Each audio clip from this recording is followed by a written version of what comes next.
T-Mill, come out and play. Say it loud.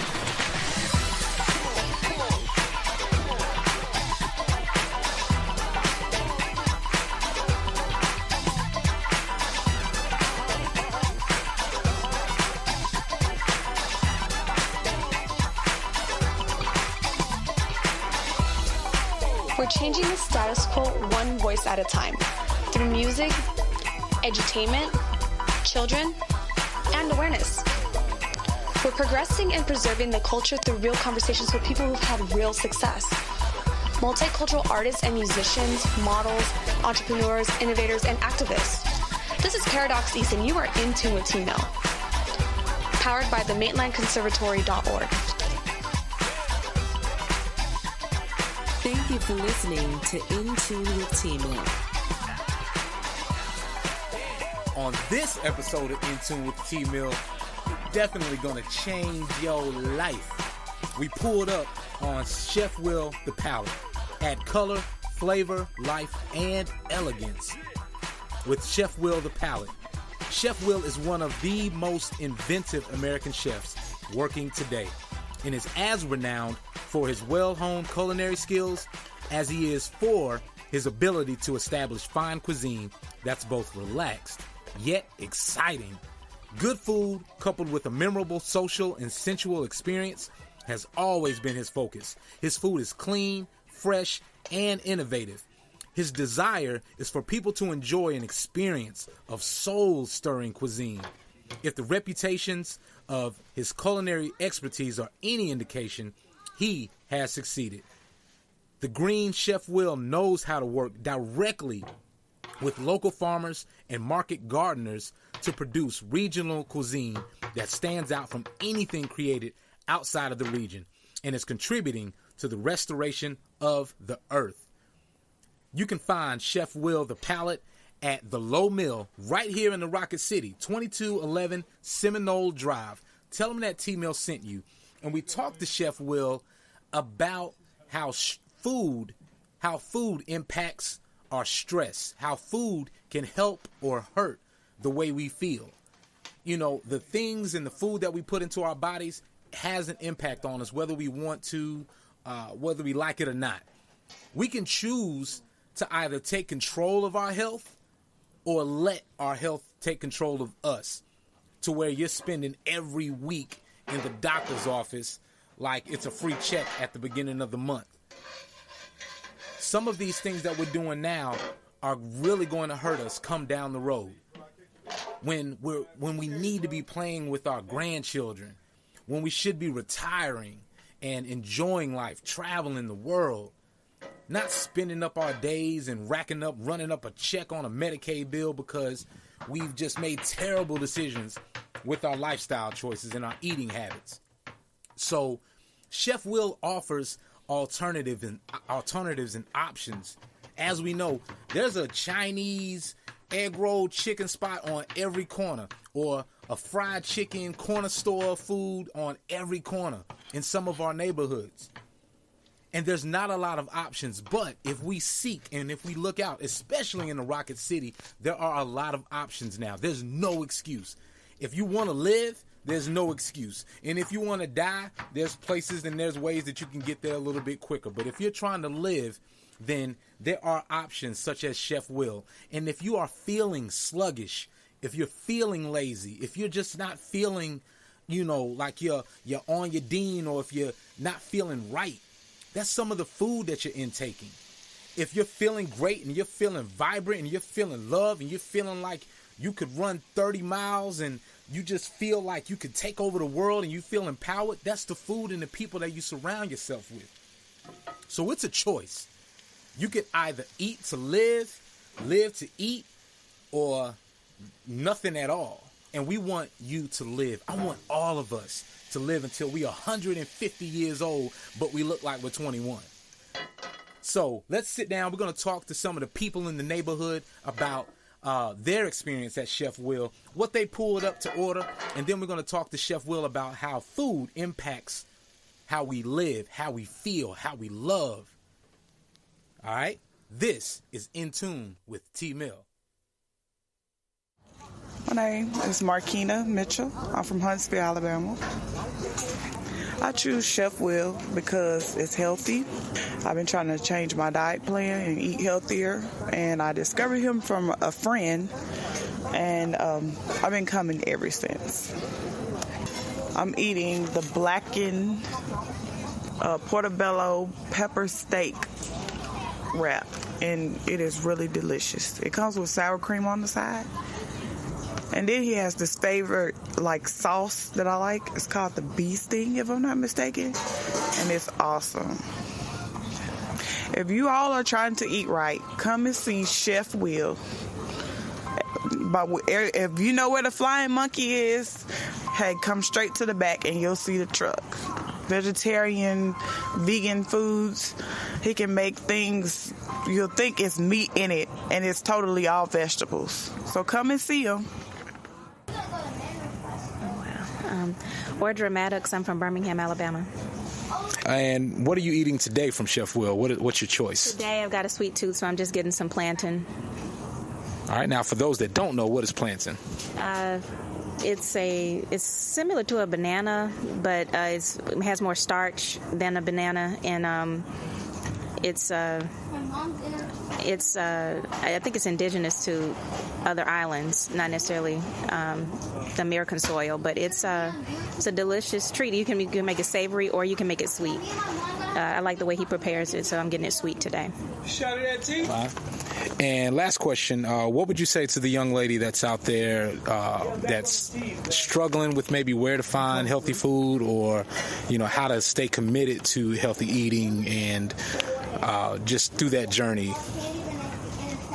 I would say, and I'm speaking to myself as well, I haven't been drinking a lot of water lately, but if you drink more water and kind of cleanse your system out, your body will begin to crave what it needs. So for instance, if like right now I'm craving something sweet, but my body may just be craving some other mineral or something that I'm not getting, and it's not necessarily craving candy, but I'm choosing plantain versus getting some candy. So just paying attention to your body, try to get to know your body, get to know your cravings, get to know your schedule, and get to know what you need just by listening to yourself and your body. If they can just tune in a bit more to themselves. And last question, because you brought up a good point, but how much in the choices that you make, how much of it is replacing something versus getting rid of something? So replacing that plantain, sugar, or just something sweet, as opposed to just getting rid of, what I mean, like replacing it. Like a kind of offense versus defense. Right. Okay. You got to be more proactive, and again, you got to listen to your body.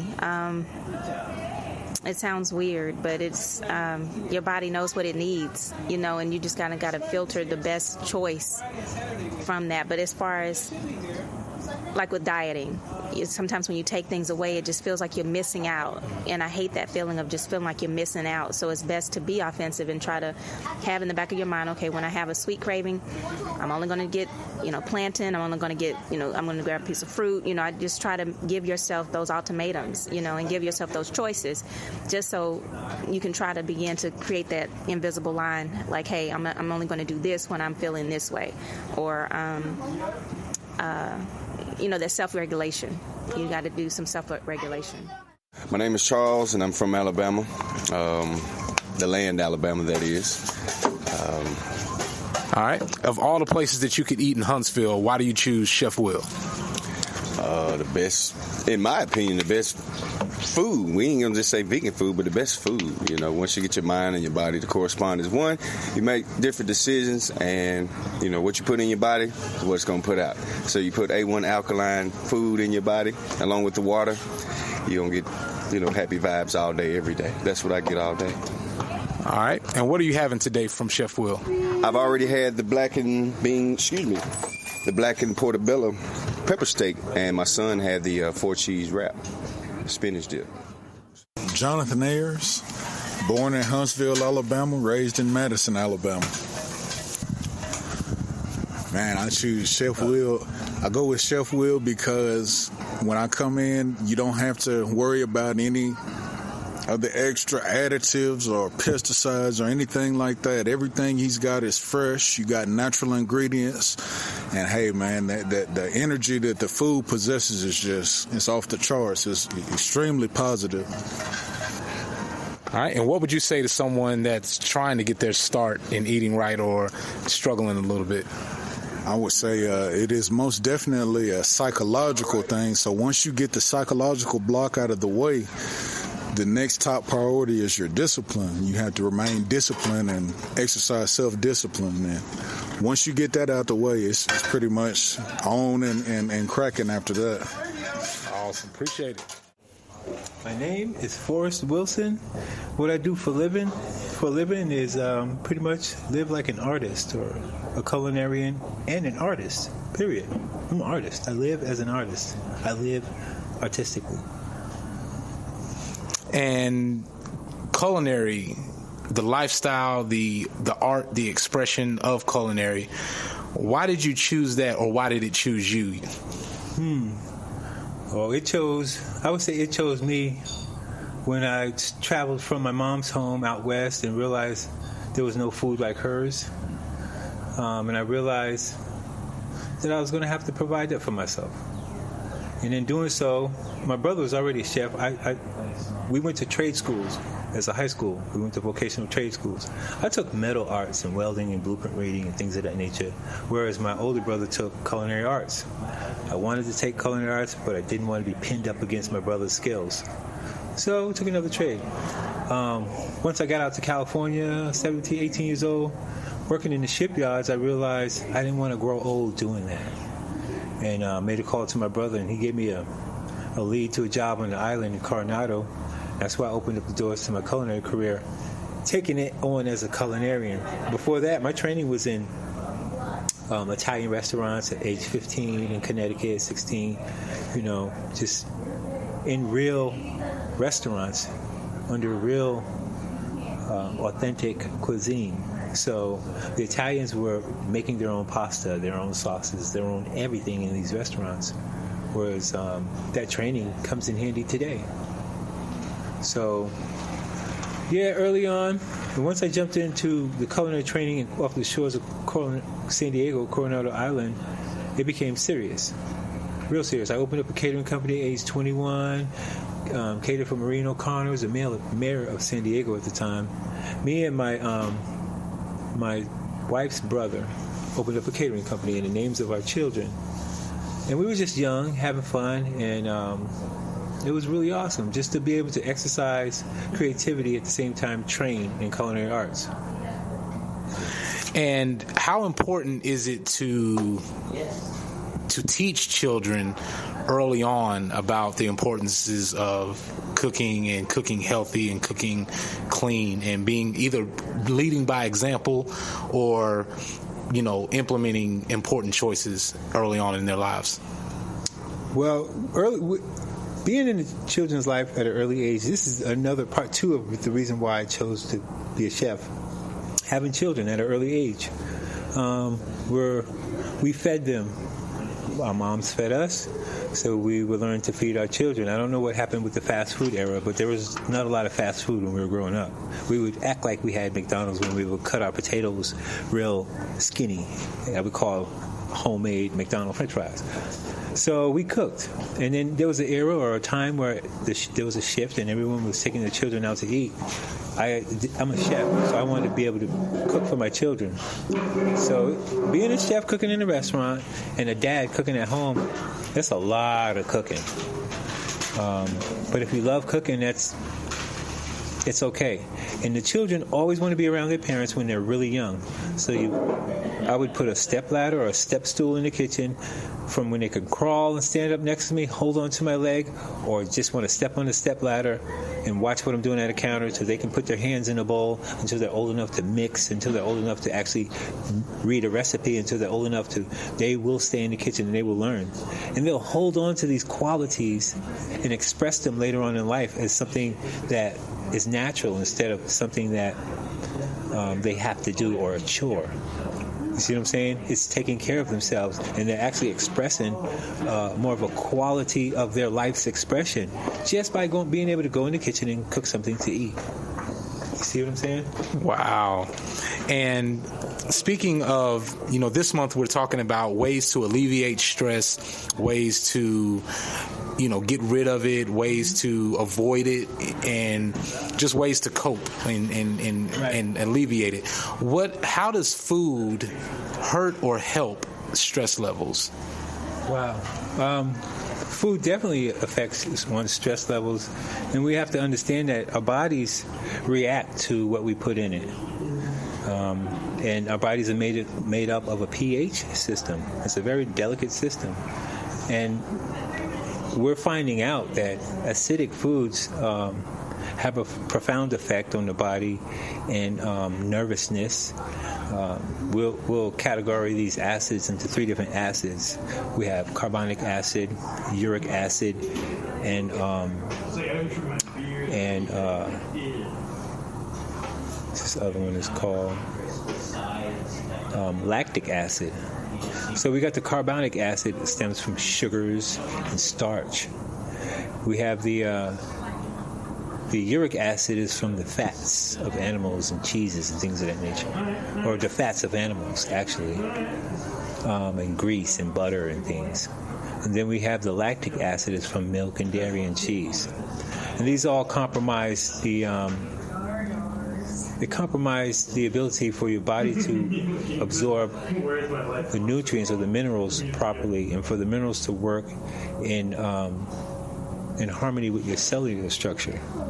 You see, minerals are actually positively charged atoms, and going into the body, they have a positive charge, and they have a destiny that it already knows where it's headed. And when we have artificial ingredients, it interrupts that destiny, and then we start to have problems. And that's where cellular nutrition or alkaline cellular nutrition comes into play. A lot of people are drinking alkaline water, and they're seeing a difference in just their disposition from not drinking alkaline water. However, there are foods that are alkaline, and we get into more of a shift of wellness when these foods are applied in simple forms. Blueberries. Eat blueberries? Well, they're going to affect your brain in a positive way. It's really not that hard or difficult. Understanding biology and chemistry comes into a play when I'm explaining this to our doctors and things of that nature. However, it's really simple to teach to children, because we can relate and associate certain vegetables and fruits that are here provided by nature, and they have a natural effect on the body. It's really easy to relay that information to children. Adults are having a hard time because they already have habits that they form that they have to break. Whereas back to this is important to have the children in the kitchen, or the children watching food being prepared, is so that they know exactly the processes of foods. And because there are children that don't know the processes of certain foods that they eat, and they are conditioned to eat a prepackaged food life. And we want to try to show the children in a different way, in a more natural way. So the unnatural can be unnatural and natural can be natural in their minds. Right now, they're confused. So we just want to show them the very foundation of food in its simplest form, growing from the earth, and this is how it affects the body, and they can gather more later once they have the foundation. Absolutely. And for those that may say it's difficult to adapt or change their healthy habits, that it's too expensive, or there's not enough options, or whatever their reasons are for it, what would you say to those that think that it's too hard to adapt or make those changes for life? Start somewhere. Start with your favorite piece of fruit or your favorite vegetable. Just start. You'll be doing the next person in your family a favor, because they're going to be looking at a place to start. And once you start, you'll eat salad for dinner today, or you'll skip the coffee and drink water. Just start. You know, you'd be amazed how many doors open up for you on that journey, and how wellness is a good destiny. I like that. Wellness is a good destiny. Now, we have some rapid fire questions from Facebook. Just a couple questions people put on the page once they knew that I was going to be interviewing you today. And the biggest question, or the most common, and someone actually asked it out here, one from Tom Patterson of No Huntsville. He says, what's in the bee sting sauce? What's in the bee sting sauce?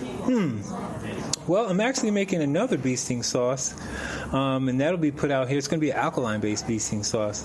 So actually, we have 3 of them on deck, and I'm looking for my friend Pablo's Pickles. He said he showed me how to go to Tennessee and put it in the markets for all you guys to have bee sting sauce soon. I'm getting ready for that, however.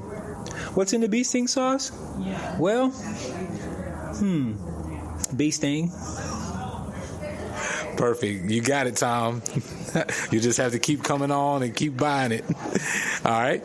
The next question is from our friends over at Spice Radio.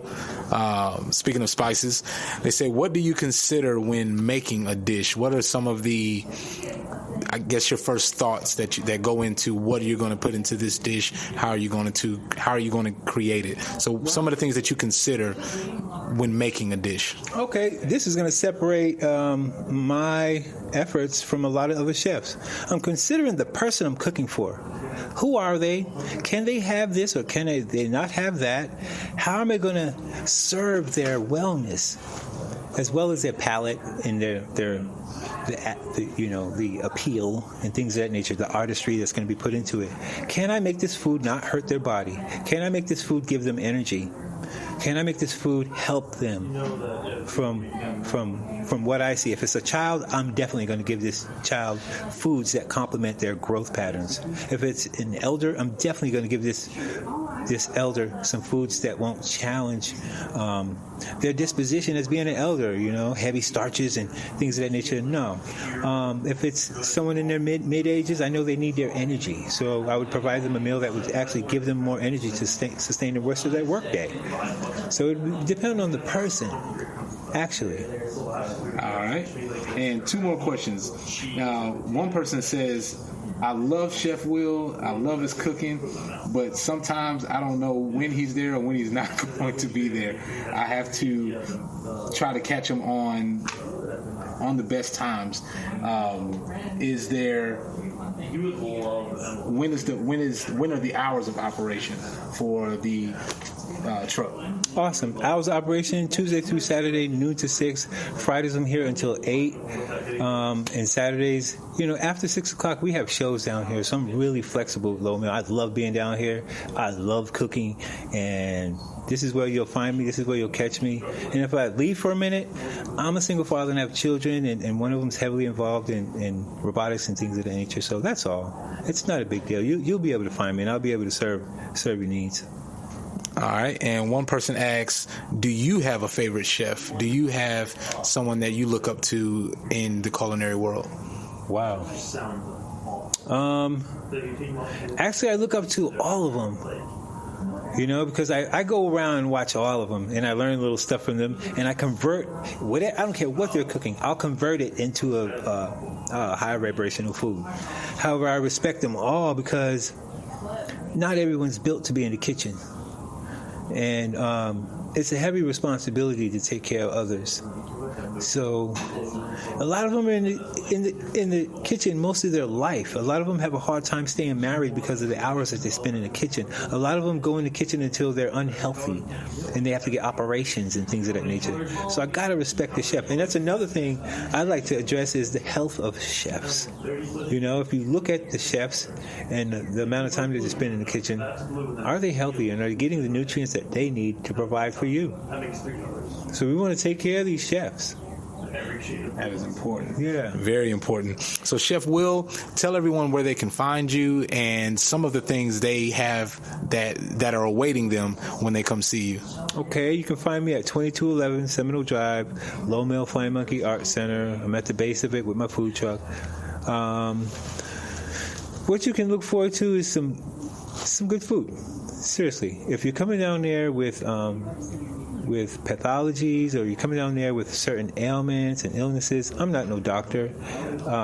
However, I do have foods that can complement your disposition. I have an understanding of dietetics and nutrition, and I do apply that in my offerings. So, like when you ask the question on anxiety and things of that nature, I made a tea for that. It's called Mellow Yell No. Okay, because a lot of people are stressed out and they react with that stress. They react with that, carrying that stress, and it's not pleasant to the next person. So I developed this tea to calm one's nerves down, to walk through things, to walk through your day. It's really a real good tea for to strengthen the libido. It's a real good tea for the female reproductive organs, the male reproductive organs. It's really good for the nervousness. I don't know, we can go on and on. However, I call it the mellow yell no, because people really do need to calm down. And something as simple as a tea, can help. I'm not talking about that's very important. Something simple as a tea, or as simple as not drinking that soda. Because when someone's acting erratic, I don't really look at it as that person's a so-and-so, or that person acts like this. I look at their diet, and I'll tell you through their diet what could be the problem with this person. You see what I'm saying? It's usually not the person. That's very important. And last but not least, what would you say is the most popular dish when people come to visit Chef Will? Everyone's loving on the mushroom. The mushroom, I flip it into all kinds of things here. Lately, it's been my, I'm not even going to tell you what it is. But lately, they're coming for the blackened portabella pepper steak mushroom. We're flipping it into steaks. We're flipping it into fish. We're flipping it into, they call it pulled pork, but it's not pork. It's a mushroom. So I don't know what you want to call it. However, we're really, really pushing these mushrooms. We're pushing higher vibrational foods as well. A lot of people coming down here, understanding alkaline base through studying the teachings of Dr. Sebi. So, in my understanding, I can provide for those folks as well, and they fall under the African biomineral balance. And so you have all these different modalities of healing through nutrition as well. We have the Ayurvedic. What is that related to the Indian? We have the homeopathic and aeropathic. That's pretty much European. Microbiology, Japanese. So we have these different modalities of healing. There's a few that I didn't mention, I'm sure. However, when we talk about cellular nutrition, we're talking about the African biomineral balance, and that's where I drew my foundation from. So in my own studies, I'm providing my findings, and everyone's getting excited. However, I would like to bathe in my findings before I share them. I like to understand them by using them for myself and my loved ones before I share all my findings. Absolutely. So you guys make sure you come down to Chef Will the Palate right here at Lowe Mill, right in front of the Flying Monkey Arts Center. You can't miss them. Make sure you come out right next to the water tower. Chef Will, thank you. Thank you. I appreciate everybody. I appreciate everyone's support. And let's be well. Let's be well together as a family, y'all. Outstanding.